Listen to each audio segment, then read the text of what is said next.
Questa passeggiata si propone di far scoprire ai ragusani, a quelli che ancora non la conoscono, una parte del nostro territorio che è poco frequentata, per tanti motivi. Prima perché se ne è persa la memoria in molti, e secondo perché c'è all'inizio il cimitero e quindi per motivi di scaramanzia molti non la frequentano. La frequentavano in tempi passati persone poco raccomandabili, ma adesso è ritornata ad essere fruibile la cava e potabile. Cercheremo di scoprire un modo di organizzarsi e di far produrre il territorio diverso da quello della piana. Le case delle fiumare, le case dei terreni alberati e dei vigneti che non ci sono più, e soprattutto dei giardini verso l'alto. E soprattutto scopriremo tutto il percorso del più importante acquedotto che alimenta le fontane di tutti i ragusani.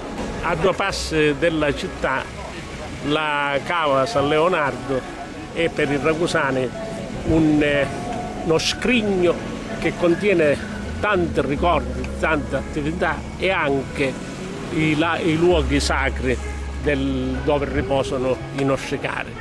Già eravamo stati la volta scorsa per San Martino al cimitero, oggi vogliamo percorrerla fino a raggiungere la strada per Chiaramonte.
serviva per abbeverare, quindi quelli che passavano.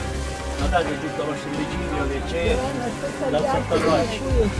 E poi l'acqua continuava e andava a finire nella neve che c'era. Che serata è? Dopo stavo l'acqua a fondo.